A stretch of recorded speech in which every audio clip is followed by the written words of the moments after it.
What is going on, guys? This is Trendkill, and welcome to my Smite beginner guide. Now, I'm assuming because you're watching this, you're a new player, so you may have found this video through a YouTube or a Google search. However, some of you may recognize me as a streamer from the official Hi-Res Studios Smite game channel over on Twitch TV. Now, you may have also found this video because you found my original series that I created several months ago. However, this is a recreation of that series because those videos are almost 100% outdated. There's still some good information in those videos, but there's too much bad information to make the videos really helpful. They're going to confuse you more than they're going to help you. So this video is going to assume that you have not watched those videos and you know nothing about the game of Smite. Now, Smite is a MOBA, which falls into the same category as League of Legends and DoTA 2. MOBA stands for Multiplayer Online Battle Arena, which are strategy-based, team-based PvP games. Now, this style of game can be extremely daunting. Between the three games that we've already discussed, you can literally pick from hundreds of characters to take into a game. So it's completely understandable if you have no clue what you're doing the first time you load Smite up.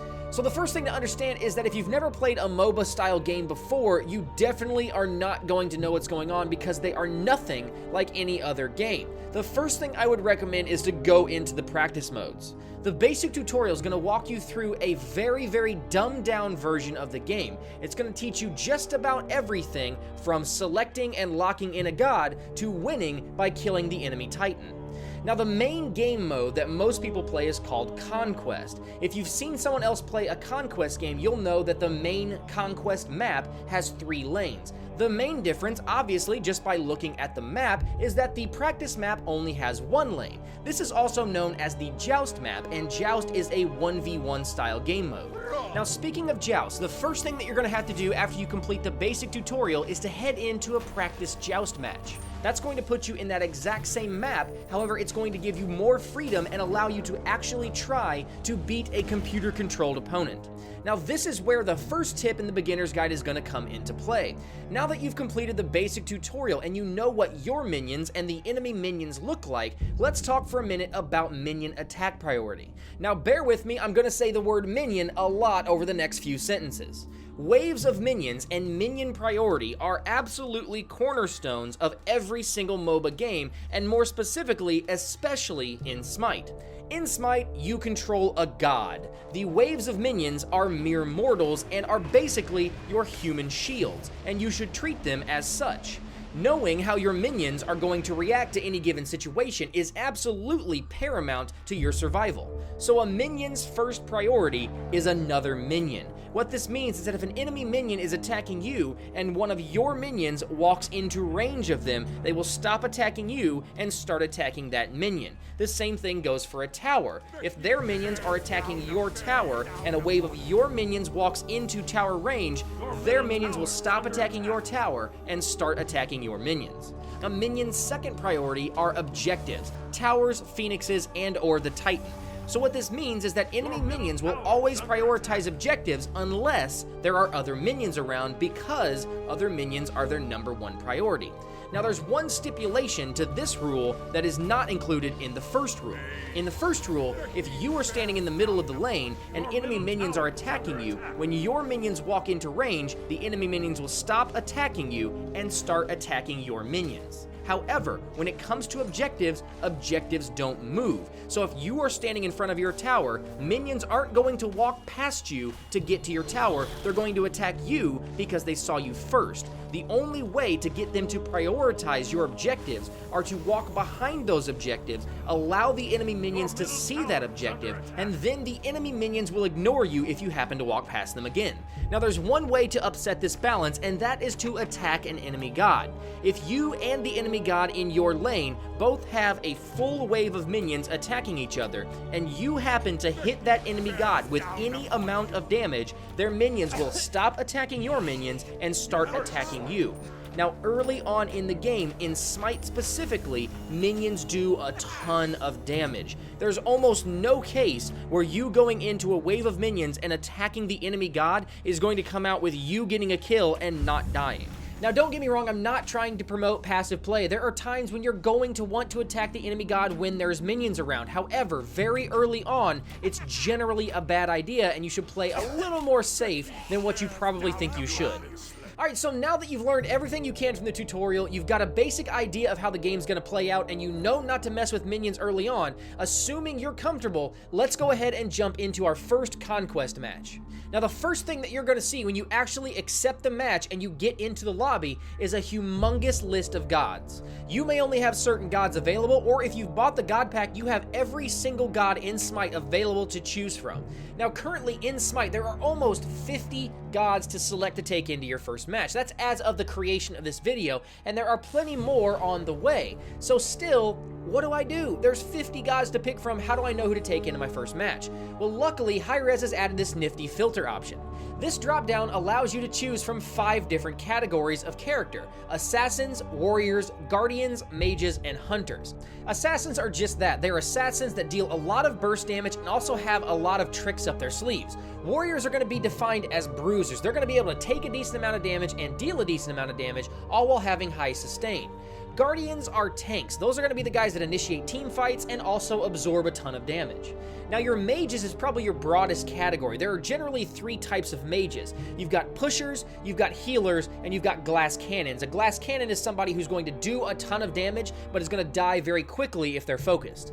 And last but not least, hunter is going to be, in general MOBA terms, your ranged ADC. ADC standing for attack damage carry.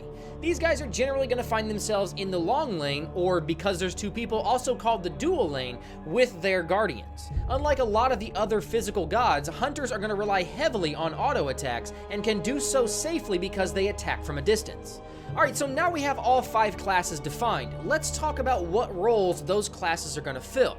Now, before we get into that, we kind of need to know what the map looks like. So here is a screenshot of the Smite minimap. Now, at a quick glance, you're going to notice that it looks a lot like any other MOBA's map. Instead of League of Legends, where you've got a top, middle, and bottom lane, in Smite you have a left, middle, and a right lane.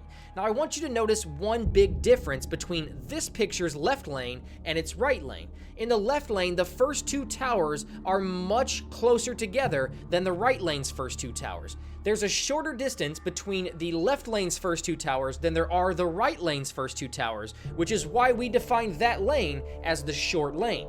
Now, I do want you to understand that depending on which side of the map you start on, the short lane could either be the left lane or the right lane. It's not going to be the same side every time. So make sure you're looking at the map to understand which lane is the short lane and which lane is the long lane, because that's going to come into play later. Now, I also want to talk about all the little different shapes in between the 3 lanes. That is called the jungle. And if you're familiar with any other MOBAs, you'll know that the jungle is full of little mini camps. Some of those are just for experience and gold, and some of those are for buffs that are going to make you stronger. Alright, so now that we've got that out of the way, let's go ahead and talk about the roles that the classes are going to fill and where they're going to fill them. Let's start off with the long lane, which is also called the duo lane.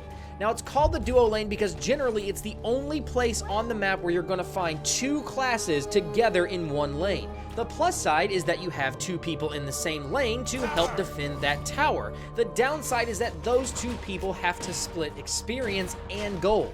Now, the reason that there is a guardian and a hunter in this lane is that 1, the guardian's role is to protect the hunter at all costs and also to create kill potential.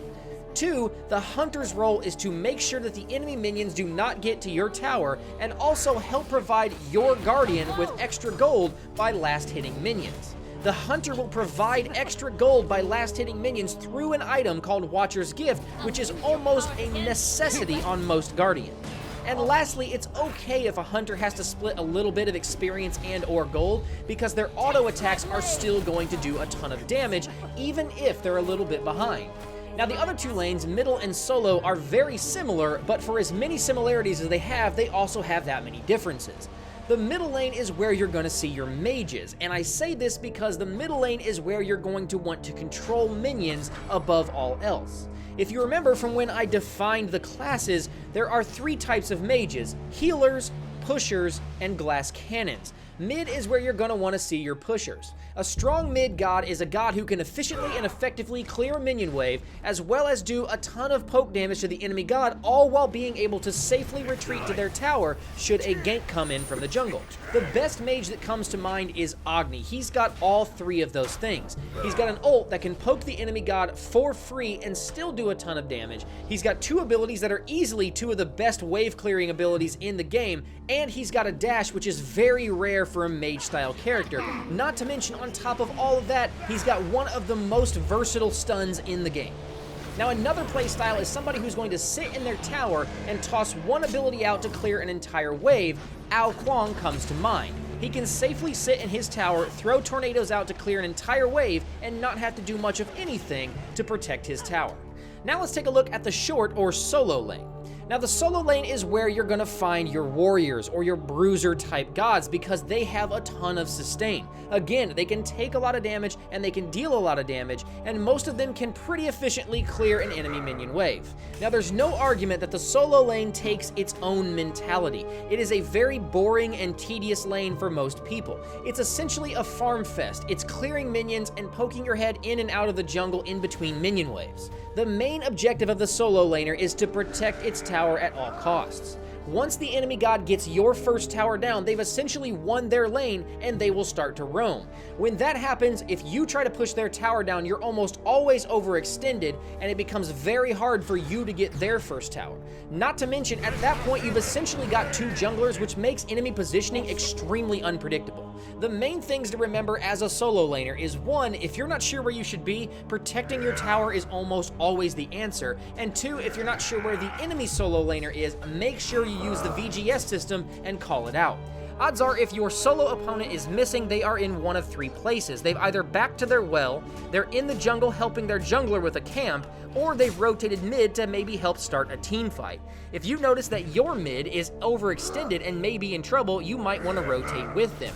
If you see that your mid is safe in their own tower, you might want to take advantage of that poor rotation and try to push and do some extra damage to their tower. Remember, getting their tower down first essentially means you win the lane and gives you a lot more freedom.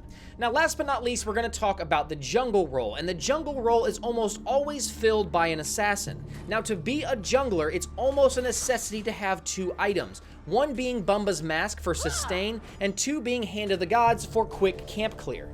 Now, the jungler is the one role that's like playing chess. To be a good jungler, you almost always have to think 10 steps ahead. You need to be knowing which camp you're going to be clearing next, you need to be knowing when the next camp is going to spawn, and you need to be constantly watching the mini-map for enemy positioning so that you know which lane to gank. Another thing to remember about the jungle is that the jungle can be divided in half vertically, and the bottom half is your half of the jungle. The only thing that's going to be constantly contested is going to be the side camps next to the mid lane. Those are the most important camps to remember. One, because they're the only two contested camps, and if you let the enemy jungler have those two camps, they've essentially got more jungle, more farm, more experience than you do. Another thing is that if you don't control those camps and the enemy jungler doesn't control those camps, then the mids have free camps that they can rotate in and out of the lane to clear for extra experience and gold again. So by not clearing those camps, you run the possibility of having the enemy team get extra experience that your team can't get. It is your sole responsibility as a jungler to survive solely off of jungle camps and ganks. If you get lucky early, that can be extremely easy to do. If you get unlucky early, that can be extremely hard to do.